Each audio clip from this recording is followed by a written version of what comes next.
When I signed off from my last episode of Abridged Presidential Histories before putting that show on hiatus, I promised I had another project cooking that I looked forward to sharing with you. Well, it's time to share.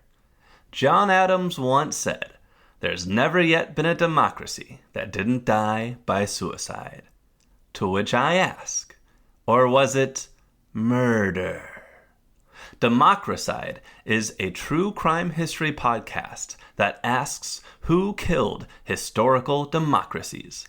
I am going to drop the first 2 episodes of Season 1 here on the Abridged Presidential Histories feed for you to check out. If you enjoy it, you can find the rest of the season by searching for Democricide. You may also notice I use a different last name in this new show. If you're curious for the story on that, hang around to the end of this episode and I will share an explainer there. And now, without further ado, please enjoy the first episodes of my new podcast, Democricide.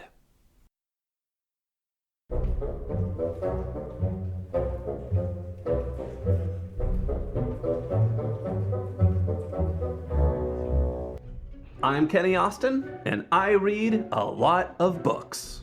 I'm Heather Ryan, and I listen to a lot of true crime podcasts. And together, we are the sibling hosts of Democricide, a true crime podcast. John Adams once said, "There's never been a democracy yet that didn't die by suicide." To which I say, or was it murder? If homicide is the murder of people, And regicide is the murder of kings, and herbicide is the murder of plants, then democricide is the murder of democracies. and that's what this podcast is all about. Welcome to Season 1 of Democricide. Who killed Athenian democracy?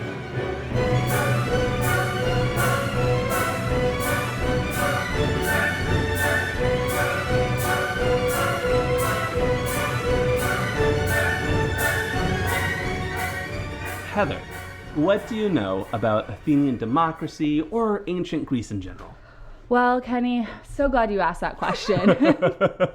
Because this did take me way back, way far back. Yeah. So far back that it makes me think of, the Greek gods. Yeah. And I think there was something, about a Trojan War. Yeah. And, what was that other thing? I don't know. Some other old things like Stonehenge. Well, Stonehenge is in England, but otherwise you're batting really good there. So yeah, ancient Greece. This is the land of the Olympic gods. Zeus, Aphrodite, Athena, Poseidon, Hades, all those guys. This is the land that we learn about the Trojan War and the Odyssey, where it took Odysseus 10 years to get home. But even those stories are ancient and long ago history by the time we get to our story today, which is Athenian democracy. Now, this story starts 2,500 years ago. And I want you to to get your mind on, what's the world like 2,500 years ago? Tell me, Kenny. Tell me. I have no idea. No idea. Human civilization, as we think of it, countries with governments, cities, armies, identities, they pretty much just existed in the Middle East, India, China, Central America. Warm, sunny places. And in fact, I think I have a picture to even show you. Let's see. Do I have that picture? Here we go. A picture on a podcast. Yeah, That's the yeah. first. So describe what you're seeing here. Here's a picture of what countries existed 2,500 years ago. If it's colored, it's a country. If it's white, there's no country. There's no society. You did not warn me there would be geography. There's in geography, this. but the question is, there's a lot of white. There's a lot of non-country. Guys, right? for those, let me paint you a picture of what I'm seeing. All right, there is blue ocean, of course, and then there's just white. Pretty much the entire land masses, everything is white. Which means unorganized. Yes, there's. But are people there? They're just unorganized culture? There's, nomads, what you would think of as, quote, barbarians, barbarians. People living around in their caves, around their fire, in very isolated pockets, tribes or families with no structure really holding together, no written language for us to know about them. And what you see on this map is, there's like Central America, a little bit there, some in Peru, some in India, some in China, and a really big one right there in the Middle East. The biggest of the empires that existed at this point was I'm going to pronounce this wrong, Achaemenid Empire. It's a Persian empire. Achaemenid? Achaemenid. I'd like someone to call in or just write us a really angry letter telling us that we're pronouncing this wrong. word right here. How would you pronounce it? It's Achaemenid. I think you're right. Achaemenid. Right. We're going with it. You know what? We're going to call it the Persian Empire. Because it was founded by Persians. But I still would like someone to just tell us we're really wrong. Let us know. Let us know how wrong we are. Please do. And that Persian Empire, it stretched from the Indus River in modern Pakistan to the east, all the way to the Nile in Egypt in the southwest in Turkey. So it is the biggest empire by far on the world. And Europe, by contrast, as you saw, it was just white space. There was hardly anything. A lot of white, y'all. A lot of white space. It was barbaric, cold, cruel, scattered tribes or villages, afraid of what lived in the dark forests around them. I mean, who isn't? Who isn't? And on the edge between these two regions, between that darkness of Europe and the big empire, is a new civilization that's beginning to emerge, and that's the Greek city-states. So this is where our story takes place. Whoa. It is on the edges of there's a huge empire. This is on the boonies. This is way on the edge of civilization as people knew it back then. Wow. So that was the edge, the wild, wild west. Exactly. Beyond that. Exactly. Beyond that, nobody knows. It's scary over there. It's scary over there. The boogeyman lives over there. Boogeymen. There's Amazons out there. Fairies. Dragons. Look out. Okay. So the Greek city-states, this is a fun area, though. I like to think of the Greek city-states as a high school cafeteria. And every city was basically its own lunch table. There are 1,500 lunch tables in the Greek Empire. There are the Thebians of Thebes, the Corinthians of Corinth. There are the lesbians of Lesbos. What? Did you make that up? No, that's right. That's right. If you're from Lesbos, you're a lesbian. If you're from Lesbos, so the lesbians of Lesbos, they have their own lunch table. Wow. Just like high school. Wow. Yep. And while these cities all worship those same gods, like you said, the Olympic gods, and had a similar heritage in the same language, they often had unique cultures. Each city had its own thing. There was probably a city of Goths. There's probably a city of Bandards. Okay. Wait. Yeah. So what table were you sitting at in high school? Oh, I was probably sitting at the table that we're going to talk about, which is the nerd table.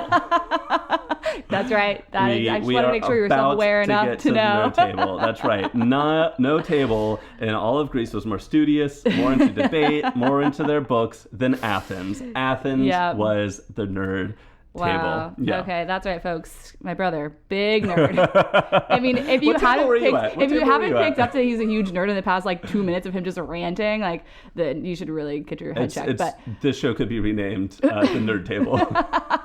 Heather visits the Nerd Table. I was sitting at the cool kids table by proxy. I was kind of on the outskirts, adjacent, but sometimes I sat with them. Other times I just sat in the bathroom and ate lunch. Oh, well, high school. We all remember. Okay, so let me tell you a little bit more about Athens. So according to Athens, history, according to legend, Athens was founded, and then two Greek gods came to the city to compete to be the patron deities of Athens. Athens was near the coast, so one of those gods was Poseidon, the god of the sea. And the other god was Athena, the goddess of knowledge, because nerd table, of course, the goddess of knowledge and victory. Yeah. And so the Athenians were oh, okay, you both want to be we can only pick one. I don't know who wrote this rule. We can only have one. You two compete. Who can give us a better deal? Well, wait, they were already the Athenians, so why? No, they weren't. This is according to legend. They're nothing. They're nothing right now. They are just people living there. What do we call ourselves? I don't know. Having a full-blown identity crisis. Come and let us exactly. And then Poseidon and Athena are we'll help you out. We got you. Oh wait, but it's a competition. Oh, I see. Okay, so they're the life coaches that you see advertising on social media. They're pick me, I can give you an identity and help you. They are competing to be the life coaches of the city.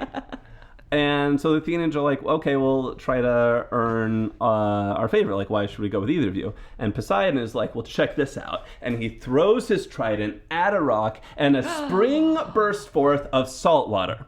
And Heather, I don't know if you know, salt water, you cannot grow anything with salt water. I was really expecting you to say something more exciting, like fresh spring water. No, salt water. I mean, what was he thinking? He could have done better. He's the god of the sea. I don't think he understands how fresh water works. Oh my god! He's like, what? I have kelp. He's kelp so out of touch. He's out of touch. And so the Athenians are like, Athena, what do you got? And Athena is like, I have some olives. You can have some olive trees. Hey. And they're like, well, olive trees were way more useful than a spring of salt water. Hell so yeah. Poseidon, respect, love you, bro. We'll still build a temple for you, but we're going with Athena, and it became the city of Athens. Good choice. Yes. So that is the legend they told themselves of their origin. Now, Athens was originally ruled by a dictator or a tyrant. There'd be one person in charge. They decide the rules. Everybody has to do whatever they say. Again, this is really like high school cafeteria style. There is a tyrant in charge of the table. And Becky, we are all wearing pink today. Why are you wearing green? I'm totally following along. Okay. Yeah, it's very mean girls. And now when you're a dictator, you have two ways you can rule. You can rule through love, or you can rule through fear. When you rule through love, you distribute wealth broadly among the masses so that they'll love you for the good things they're getting, and they'll keep you in power. They'll support you. If you rule through fear, the advantage is you get to keep more of the wealth for yourself. You get a nicer castle, you get a nicer palace. You don't have to share all that. But you do have to kill anybody who complains about it. Yeah. And, to keep the masses in line, you don't want them complaining, hey, like, why can't I have carrots today? No, those are my carrots. You're dead now. You shouldn't have asked for carrots. And you do have to give some of your wealth to, a loyal number of guards or thugs who will keep you in power. You're not going to one, like, you're too busy. You can't go around killing everybody. You need the guards to do it for you. Right. So you can rule through love or fear. And at first, Athens was ruled by laws that were draconian. Draconian, that's a word that means like incredibly Dracula? harsh. No. But you're kind of going in the right direction. The word draconian means incredibly harsh, incredibly severe. But these rules, when I say draconian, they were written by a guy named Draco. I still think there's a connection between Dracula here. There might be. Maybe Draco actually, he wrote these laws and then he moved north. He got bit by a bat and he became a vampire. I think we need that should be our next episode. I think that makes sense. So Draco, future Dracula, before he left, he wrote these draconian laws. It's literally where the word draconian comes from. Most crimes were punishable by death, and the dictator and his highest class of friends held almost all the power. So they were ruling generally through fear. But then they did start to become more liberal. A leader came along named Solon, and he realized that the draconian laws that were making the masses really angry and primed for revolution. So he ruled through love by giving the masses some political power. He created an assembly to vote on some matters, a council to govern the city's affair. Power was divided by economic class. You were starting to share. And by the way, I do have a statue of Solon right here to show you. What's he look like? What's this guy look like? Well, his eyes are absolutely terrifying. It is a statue. He has no pupils. It's just stone eyes. Like he's possessed, it's quite literally. Freaky. It is freaky. But I will say, guys, luscious locks back in the day, I feel like the Greek... Yeah. The Greek folks, they have Very good hair. Beard. Full beard. It's luscious. It's wavy. It's thick. Yeah. It looks like it's blowing in the wind right now. There's a little breeze going through. This beard would hold up well today. Oh, yeah. Yeah. Especially in the Pacific Northwest. Where we are recording today. So that's Solon. He reforms Athenian democracy. And this tiptoe toward democracy, people are starting to give a vote, people are starting to have shared power. This lasts about 30 years before a threat arrives. Dun, dun, dun. Populism. Yeah. Okay. So Scary. a politician shows up who promises to take more wealth from the rich people and give it to the poor if the poor will let him rule as a dictator. Wait, isn't this like Robin Hood? It's Robin Hood if he ran for office. Okay. So Robin Hood is running for office saying, I will take from the rich and I will give to the poor if you make me the leader of the city. And the masses, like, they say yes. And he rules as a dictator, though. He is a tyrant. Whatever he says goes. He has absolute control. But he uses that and he rules through love by giving so much wealth to the poor people. Now, that guy eventually dies. And when his son takes over, his son tries to rule through fear, and he fucks everything up. He starts banishing or killing anybody who opposes him. And wait, this guy clearly had some daddy issues. Yes, going the opposite direction of his dad. Wow. He's being a big jerk. So, the masses don't love him anymore. And here's the thing. The thing about ruling through fear is that the second folks stop being too afraid, they will kill you. And if someone comes along who can inspire the masses, look out. And that is where our first hero of the hour enters the narrative. Yay, who's it gonna be? It is Cleisthenes. And look, I have another picture. This one is less haunting. This is another statue. Cleisthenes? Okay, yes, this guy has eyeballs, so it's a much more enjoyable to look at. But he also has the same luscious locks, a shorter beard, but still respectable in the PNW. More hair on top. Yeah. Yeah. I mean, honestly, I feel like I could see him in the streets of Seattle. He just needs a beanie and he'd be good to go. He'd be good to go. He does. He looks like a guy just that you would see. He'd be today. super swiped on Bumble for sure. Super swiped on Bumble. Absolutely. Very bumbleable. Very bumbleable. Okay, so Cleisthenes, he was a member of an Athenian royal family who normally might have had it pretty good. But he angered that tyrant who was a cruel dictator, and so he was evicted from the city. And he didn't like being evicted from the city. He wanted to get back in. He needed to motivate the masses to revolt a lot. And like I said, a lot of people were being killed. A lot of people were being evicted. But the masses were kind of like, what's the point of rising up? What's the point of replacing this tyrant with another tyrant? We'll just have another dictator. Yeah, who cares? And that's when Cleisthenes had an idea. He said, what if we don't replace one tyrant with another tyrant? What if instead of being led by a tyrant and his friends, we adopted a government where everybody got to vote on every major decision? Revolutionary. Yeah, revolutionary. And he said, check this out. Check this out. So ahead of his time. I'm about to blow your mind, Heather. Gosh, okay, let's hear he it. said something where you give power. The word power is kratia, to the people. People are demos. Democratia. This is the origin of the word democracy. Wow. Did everyone just hear that? Yeah. The origin of the word democracy right here, right now. But like back then. But back then. Yeah. Right here, right now. 2,500 years ago in Athens. So the masses, they were like, shoot, we like the sound of it. And they rose up against the tyrant who hid in a temple for 2 days and then fled the city. And just like that, Athenian democracy truly was born. So wow. Can we have a round of applause for that? So this is our origin story. This is the start of our Athenian democracy, which we will murder on this podcast. Oh. Yeah. So don't get too excited, folks. Don't get too attached now. Not sticking around forever. That's right. That's our whole conceit. It will die. So how did that ancient democracy work? It wasn't like a current democracy. I'm just going to give you some quick explainers on how it worked. Every year, the Athenians would elect 10 generals to lead their military. So all their military leaders were elected every year.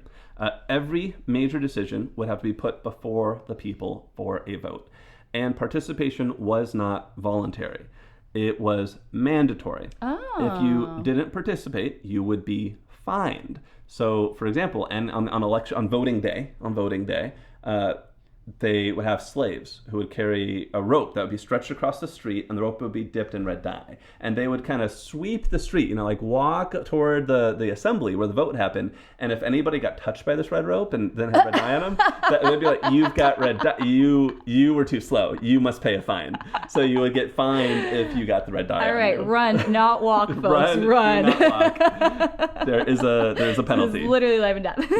Yes. And so this new he also introduced a protection to guard democracy, and this was called ostracism. And this is fun. If anyone was deemed a threat to the fledgling democracy, like this person is a demagogue, this person is a potential tyrant, this person is bad. Bad news. What do we do about bears. them? The city could vote to ban that person from Athens for 10 years. So, oh my gosh, 10 years? 10 years, yeah. The city votes, ostracism, and you are kicked out for 10 years. You cannot return. I mean, they don't kill you. Yeah, like, well, you know. Yeah, I guess they don't You can go to kill you. Lesbos. You can hang out with lesbians. Do whatever you want. I'm going there. Yeah, you get kicked out. And then, Heather, our first mystery. Cleisthenes disappears. No. Yeah, okay. Well, No. Okay, nobody says he disappears. It's not like it's written and then he disappeared. Just nobody ever mentions him again. Wait. But he was so good looking. He was so good looking. He was, how he was such a smoke show. Yeah. And he, I mean, like, it's also great. Like, he's the guy who created the democracy. It's like, imagine if George Washington won the Revolutionary War and then just nobody mentioned him again. What? And we just stopped talking about him. And be like, wait, what happened to that George guy? And everyone's like, I don't know. That's crazy. Yeah. Okay, so what do you think happened to him? Okay. Yeah. Well, yeah. He was murdered. Murdered. By who? I don't know. I don't know. The mystery. Okay. Yeah. Well, Yes. I think there was a rebel gang involved. Ooh. Yeah. A rebel gang. Yeah. Okay. And this gang got together and they sang songs and they danced and then they killed people. Like the Jets and the Sharks. That's exactly what I was thinking. Thank you for picking up on that. And so they fought him to They death. fought him to death. They like Oh my God. It was a dance competition. Yeah. And Cleotes died of exhaustion because he couldn't keep up with the dancing of the gang. Wow. They outdanced him. That's pretty well. This might not be the last time someone has dance fought to death in this show.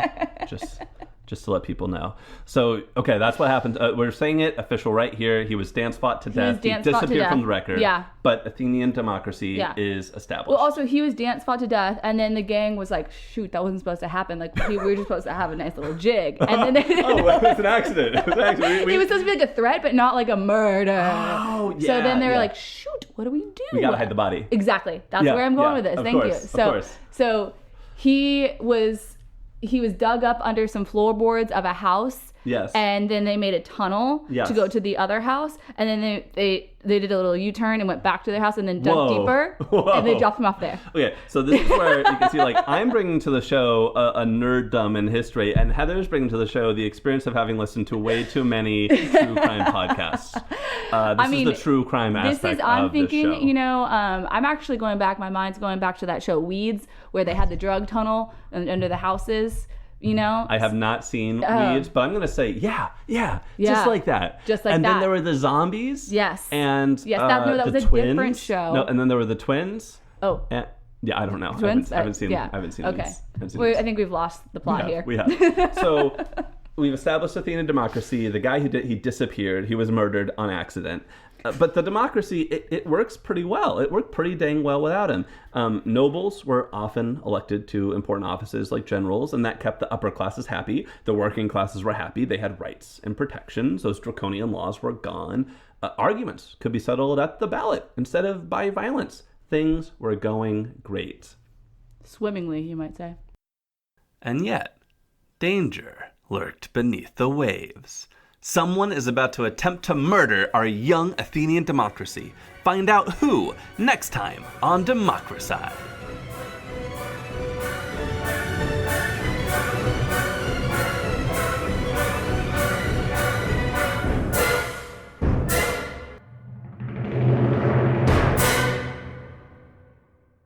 Today's episode was brought to you by Truth. According to Yale historian Timothy Snyder, if nothing is true, then no one can criticize power because there's no basis upon which to do so. If nothing is true, then all is spectacle. The biggest wallet pays for the most blinding lights. Truth. Keep believing in it. Why, hello there. Still here? Curious about my name change? Well, let me tell you about it. In the middle of hosting Abridged Presidential Histories, I met a woman, fell in love, and we started talking marriage. She told me that since long before she met me, she had decided she didn't want to take a man's last name if she were to ever get married. And I said, okay, fine by me, I don't mind. And then she said that if she was going to bear children, she didn't want to have a different last name from her children. And I said, sure, you're doing most of the work there. That seems eminently fair. But I also wanted to have the same last name as my kids. So what should we do? We decided to both change our last names to something new. We chose Austin because it's where I grew up, it's where I proposed to my wife, and we like what it represents. A quirky, innovative, and progressive city in the middle of Texas. And so we are now the Austins. But redesigning a podcast logo and recreating all of the intros sounded like a lot of work. So Abridged Presidential Histories will continue to publish under Kenny Ryan when new episodes eventually arrive, and my new podcast, Democricide, will use my new last name, Kenny Austin. See you in episode 2, up next.